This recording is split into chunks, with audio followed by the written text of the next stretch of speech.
Today we will encounter the one that you likely, and that's our hope that this workshop will help to make e-portfolio assignments easier for you to tackle with confidence. And as we dive into the discussion of e-portfolio, it's helpful to have an understanding of the less complicated idea of the portfolio without the E there are the beginning without the electronic aspect. So the portfolio is a tool that's been used in professional settings for many decades. And the idea of the portfolio is to have a literal physical space in which instances of an individual's work are collected and centralized as a way for the individual to easily provide examples for their work to employers, committees, clients, professors, etc.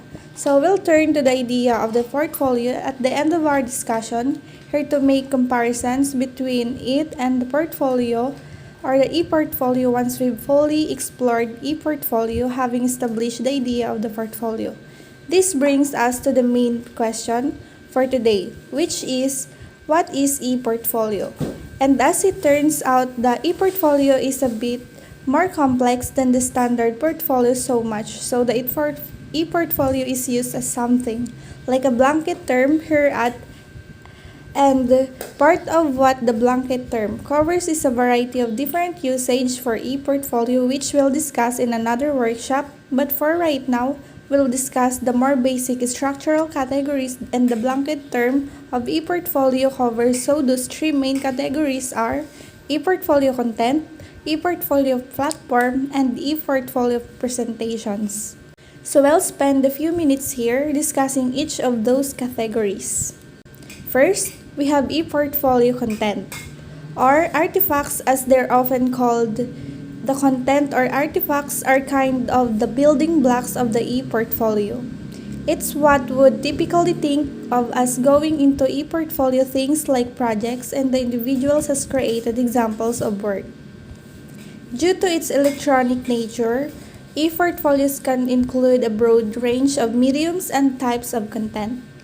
Among the possibilities that students can use as e-portfolio content include essays, resume, creative writing, videos, lists of goals, awards, honors, these presentations, audio clips, photographs, and many other things. Basically, anything that is or that can be turned into a digital file could potentially be used as an e-portfolio. Secondly, we have the e-portfolio platform. Each student has access to the e-portfolio platform through their download account to define the platform.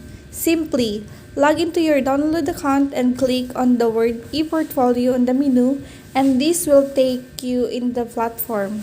The e-portfolio platform or application is basically a page within where the students can upload their artifacts, create an e-portfolio presentations, and do all the design and programming work within their e-portfolio presentation. This brings us finally to the actual e-portfolio presentation. The image on the screen now is a screen that grab of 8 different e-portfolio presentations, and you can see that each presentations look like different from the other in terms of content, color, scheme, and general design, but you'll also notice that they are all likely little websites. Each portfolio presentation has a header section with a little or the title for the e-portfolio presentations has a menu of pages and then has content on each page. And basically, the e-portfolio presentation is the final product of the whole process. Although e-portfolio is used as a blanket term, ultimately, the word e-portfolio does refer to the e-portfolio presentations itself. So, creating an e-portfolio involves uploading e-portfolio content to the e-portfolio platform, where it is arranged to create the e-portfolio presentation. That's how the three categories fit together. To provide a formal definition, an e-portfolio is curated collection of artifacts that the document educational or assembled into a digital presentation.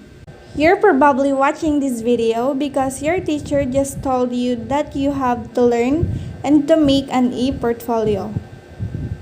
You may be wondering what an e-portfolio is. Let's talk about that and how it can benefit you as a student.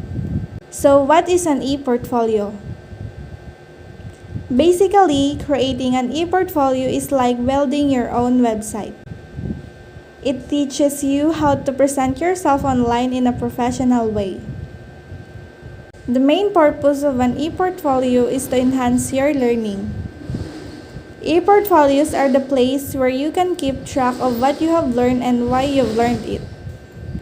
They help you engage in your education. Here's an example. When you finish a class in college, what do you typically do with your old assignments? You guess it. They end up in a trash or get lost with other files. With an e-portfolio, you can creatively showcase your best schoolwork using media that go beyond what you can show on a piece of paper. Down the road, you can compare the work that you did, the work that you are completing. E-portfolios provide a place where you can reflect your learning and make connections. Make connections between your classes, across semesters, and in your personal life. Have you ever taken a class and wondered, why in the world am I taking this? This class has nothing to do with my life, and I am never going to need to know this. While it may seem this way, the truth is the learning outcomes of your classes to each other. For example, your humanities class and your biology class may not seem related, but you learn essential researching and critical thinking skills in your humanities that you can use in your biology class. All of your learning at this college building on each other. It's all connected. Your e-portfolio also benefits your instructors. Your instructors can get to know you by what you choose to share on your e-portfolio. Your e-portfolio provides instructors with helpful feedback.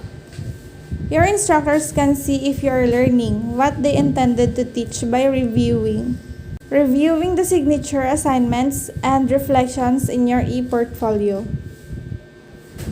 Your e-portfolio benefits the school as a whole. In college, uses e-portfolios to assess the general education program rather than giving standardized tests. Assessing e-portfolios can enhance the learning at the college. So, to recap, an e-portfolio can help you learn by giving you a place to reflect on and showcase. Showcase your work by connecting what you've learned in each class to each other, and by allowing you to see your progress throughout your education. As a result, your e-portfolio benefits you, your teachers, and the college as a whole. We hope this video have been helpful for you. So let's move on to the last part of our presentation, benefits of using a portfolio. Firstly, a portfolio generates positive effects on learning, such that building a community at practice, facilitating per-learning, enhancing learning of content, knowledge, and cultivating critical thinking. It's also a fantastic way for learners to showcase their work gradually, be evidence of their learning, test their progress, create a strong personal responsibility. Ownership of metacognition and effective awareness as differ in terms of a communication bridge between teacher and learner, teacher and parent, and supporting parents, engagement, alumnus learning. Secondly, if a folio providement in a dimensional perspective on evaluation as the plain one neck rating to ensure that the learners who do not perform well and the task or time condition are not disadvantaged. Certainly, if a folio simulates engagement in reflective practices and develop effective learning strategy, user can recall the monitor and their learning growth, trace their performance and achievement, as well as identify trends and weaknesses. Next, ePortfolio is an online diary where users are they just reflect on they as past or the past teaching activities and develop critical actions. The research against issues or concerns emerge from reflection. Specifically, a e-portfolio attempt to seek ideas from those documents and apply them in teaching, practicing with the connection of theories.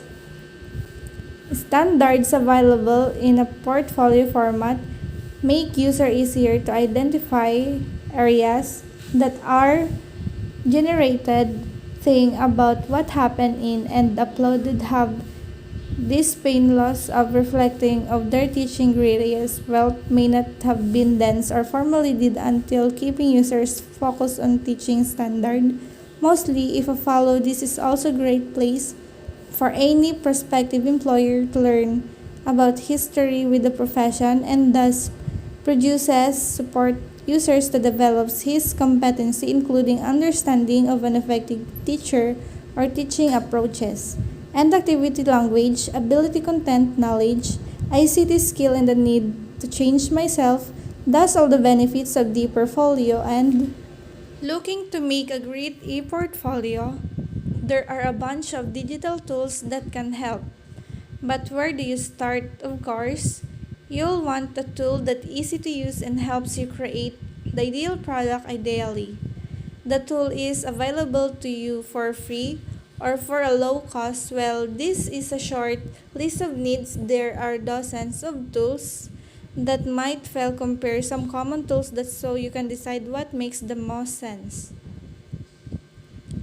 Google Sites is a Google tool for creating websites, add text, images, documents, or maps. Then rearrange elements easily to stylize either way reviewers or the viewers. Easily to stylize either way viewers see a great looking website. All about you and your experiences. Google Sites is likely to feel intuitive, specifically if you're familiar with Google Drive. The final product is a website that can be shared publicly or privately. You'll need a Google account and internet access, so it may not be ideal if you're working on your e-portfolio while traveling Microsoft way. We can use to create all kinds of multimedia presentations including e-portfolios way. It's provided to all the colleges, university. So through this Microsoft account, in this way, put together text, images, videos, and documents in a storyline, then edit. The design to give it the right look and feels way produces creative layouts, but its specific look and feel won't be ideal for all projects. It works best for curating text, images, and documents and produces an online document. For sharing, however, it may take some time to learn and get comfortable with sometimes the value of sticking that you have been know so a lot of students have been making use of Microsoft Word to create great looking e-portfolios making use of words templates that you can quickly polish, look and fill out combines text and images. Word templates make designing easy and most people are comfortable with its features plus you can work on it anywhere. Without internet access, however, the final product isn't hosted. It actually moves away from being an e-portfolio to a portfolio. Infographics are a great way to add creativity and color to your e-portfolio. There are a bunch of online infographic tools offering free accounts such as Canva, Venngage, Snappa, and Pictochart. But hold on. Before investing time and effort in your infographic design, be sure to learn a little more about each tool, their affordances and possible limitations. Overall, an e-portfolio is meant to be yours, so created with a tool that's going to give you an amazing product without the headache. Digital tools can help you create a polish of an e-portfolio that can only communicates your learning but looks great.